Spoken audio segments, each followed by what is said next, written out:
Hello, my name is Ahmret. I will be presenting our work, VALO.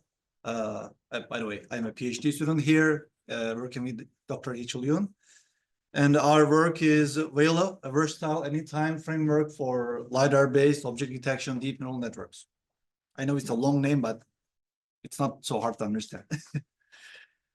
Okay, so we focus on the problem of 3D object detection. What is it? Well, you receive some sensory input, like camera, radar, LiDAR in a cyber-physical system. Could be an autonomous car, could be a drone, whatever.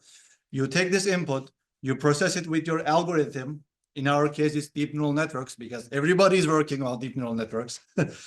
And you output the objects of your interest, like pedestrians, cars, etc. So here's a demonstration of it. You have your sensor, LiDAR in our case, and it produces a point cloud of the environment that the autonomous vehicle is operating. You process that point cloud, and then you get the objects of your interest, pedestrians and cars and etc.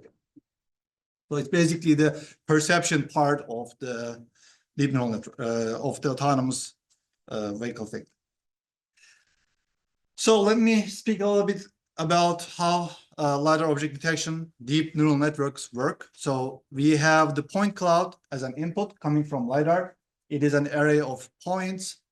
It has X, Y, Z, coordinates and intensity.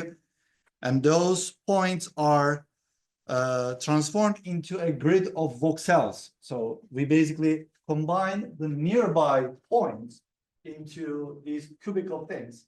And then this basically simplifies the point cloud for us and allows us to process them with convolutional neural networks. Right? And then we do a feature extraction from these voxels with sparse convolutions or dense convolutions. Like this is our input, and then we apply our convolution here, and then we get the output, the extracted features. And then we keep doing the same thing, but first we convert this sparse voxels into a dense tensor, similar to how the image processing networks work. Like the camera input is a dense input, and so the sparse tensor is converted to a dense tensor, and then we further apply convolutional neural networks and do further feature extraction. And then finally, we decode these features again with convolutional network and do post-processing to get those small guys here, those boxes, right? Which are cars and pedestrians, etc. Now, when we are talking about an autonomous vehicle or a drone, these are cyber-physical systems, and latency matters as much as accuracy, right? We have to make our detection fast, otherwise we can involve in a collision or accident. So if you look at the two state-of-the-art LiDAR object detection DNNs and their latencies. So we have first point pillars here, which has an accuracy of 44.63. It's an accuracy score. And this is its latency. It's around 150 milliseconds on a representative embedded system, that's an AGX Xavier. And then we have center point, which has much higher accuracy, but also the latency is almost double, right? So, okay, we want high accuracy and we want low latency, but we can't have them, at the same time because of the computational constraints of the system we are using. So let's focus on this problem. Are we going to favor latency or accuracy? So we know that the objects are moving while the detection happens, right? We get the sensory input, the point cloud, and our DNN is processing it, and then it's giving it the output. But while that happens, the objects are still moving. So let's say we acquire the point cloud at this state, and then we process that with the DNN, and then we give the output, right? And our predictions are actually perfect. But the problem is, while we are doing that, the cars have already moved, right? So there's a misalignment now. And this misalignment is going to be much higher with respect to the relative velocity within us and the other objects. So in this kind of scenario, we would like to favor lower latency over higher accuracy to tackle this problem. On the other hand, in this scenario, we see a much more complex environment. Objects are moving slower, and they can be occluded by some other, things in the environment, like trees or traffic lights, etc. And in this scenario, we want to have as much accuracy as possible, right? So in this kind of scenario, we would like to favor a higher accuracy model, and we can tolerate higher latencies.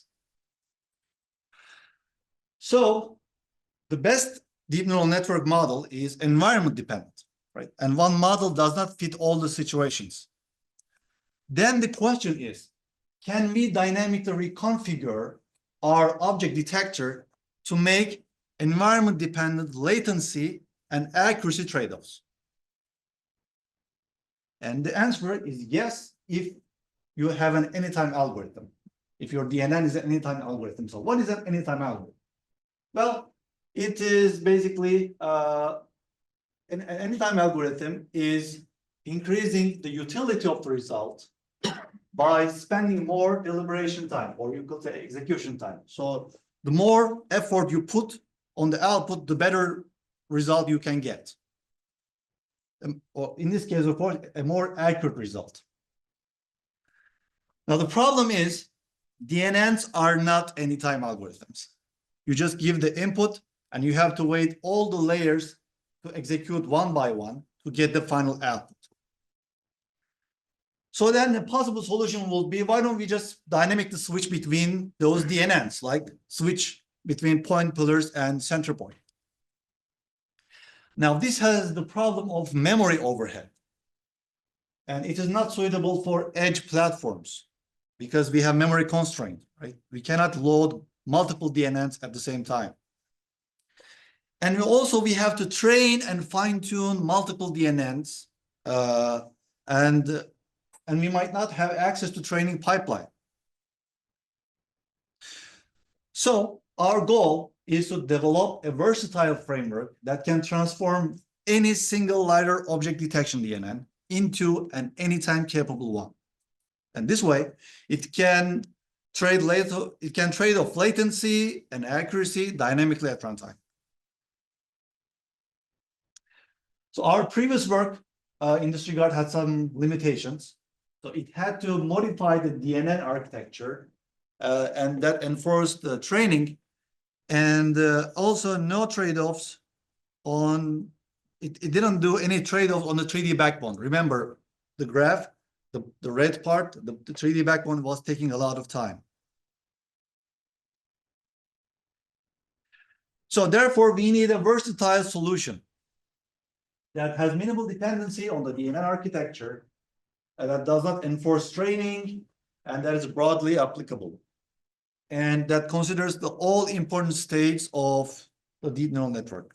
To this end, we propose VALO, versatile anytime framework for LiDAR object detection. So VALO focus on scheduling of input data to do anytime computing. So we have our input as usual, and here at the region scheduler, we choose what part of the input we want to process. So instead of processing the entire input, we process a subset of it. And this way we reduce the execution time. Now, because we process not the entire input and a part of it, we miss the other part, right? So what do? We do a forecasting of the previous detection result to mitigate this problem. And also we propose an optimization for detection head to eliminate the redundant computation happening in that part to reduce the latency without sacrificing any accuracy. So region scheduler. So this is the bird's eye view of the LiDAR point cloud, the input of our DNN. And we vertically split this region this input into regions, as you see. And this allows us to skip empty regions, which happens a lot due to the structure of the operation environment, and simply process the part of the input that is that has some points in there. Now, how does the scheduler work? So we select a maximum number of regions that can meet the deadline. So we have a deadline we want to meet, a latency constraint, and I will explain it over an example. And so let's say this is our input, right? And we split this input into 4 regions. And the second region was the last processed region. And now we have to make a decision.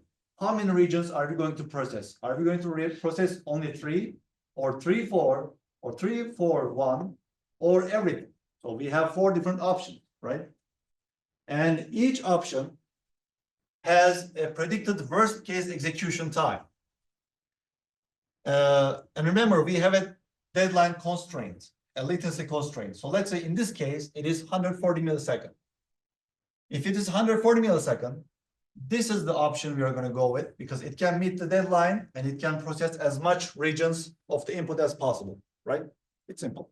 So this is a demonstration of it. So the baseline neural network tries to process the entire thing for every single frame. And because of that, it is running with a much lower frequency. But VALO, thanks to focusing on the non-empty parts of the input, and also thanks to the region scheduling, it can run with a much higher frequency.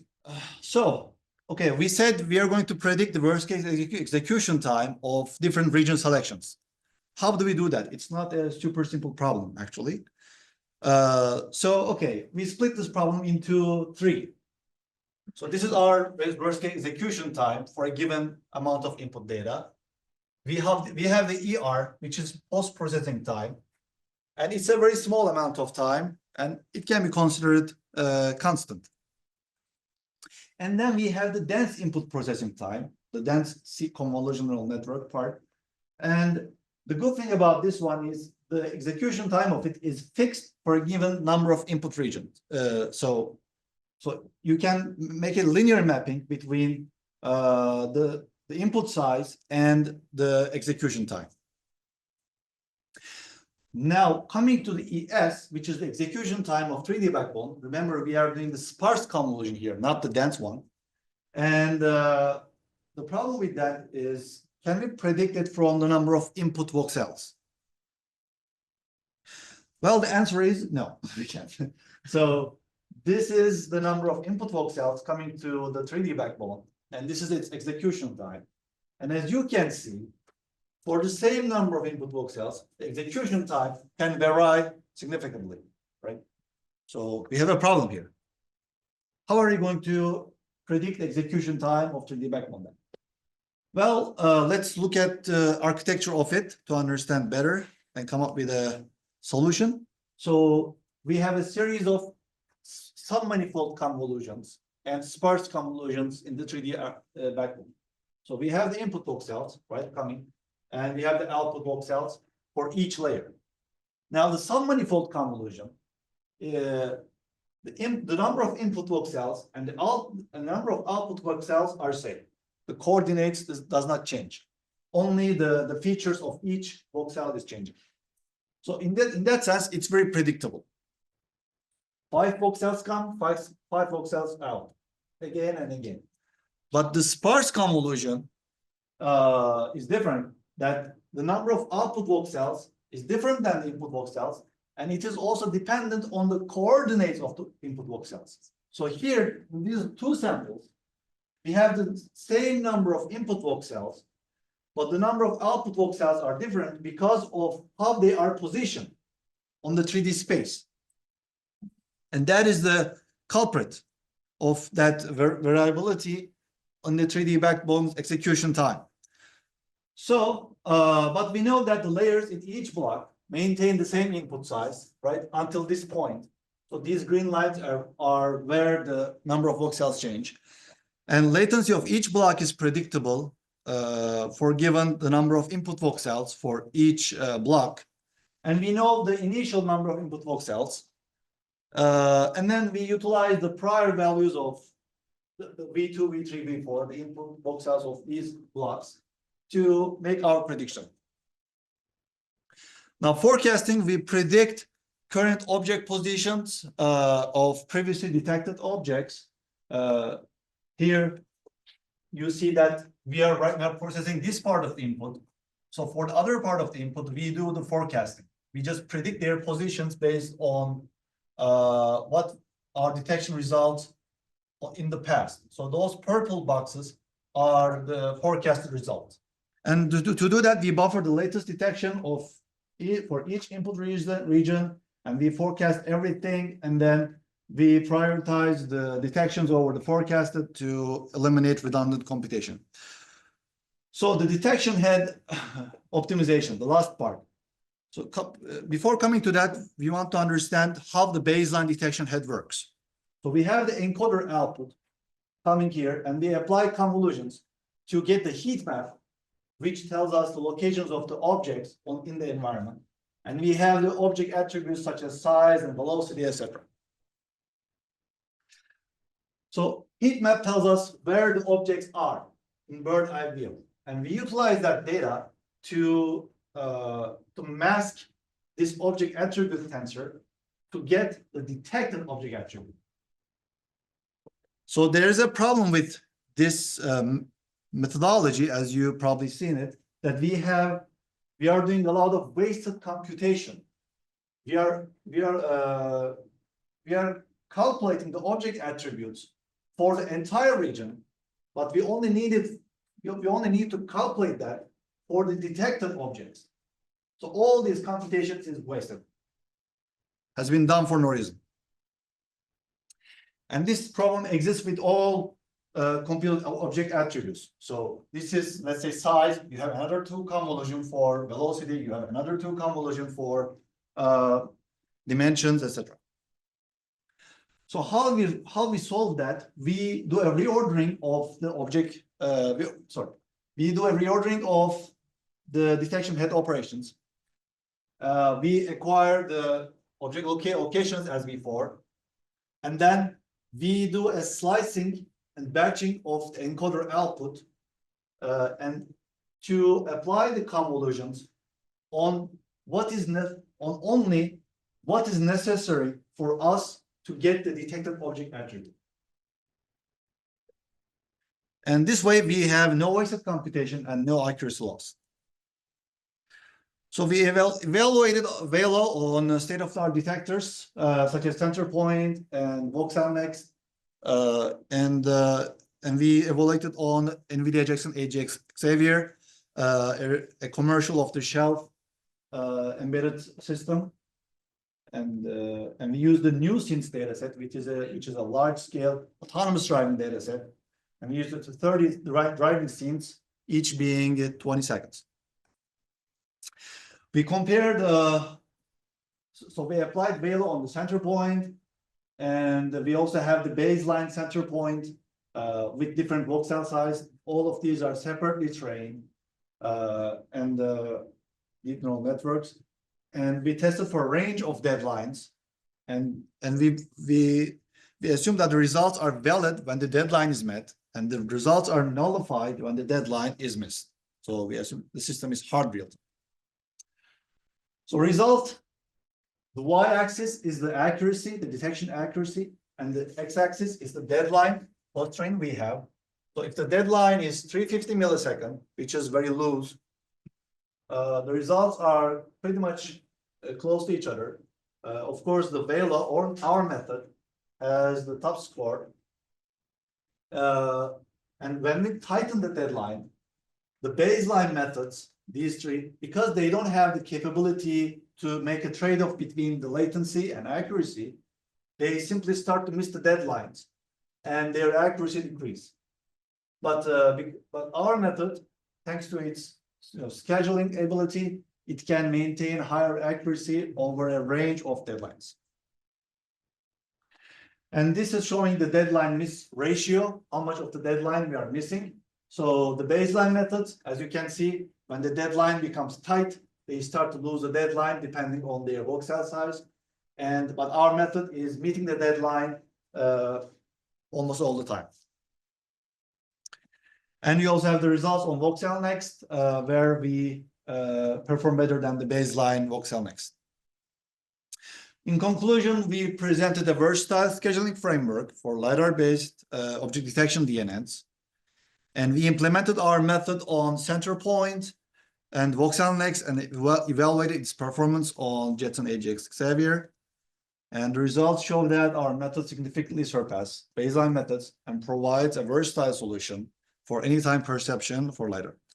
And we also publicize our code that can be, everything we have published can be reproduced from this GitHub link. And thank you for listening.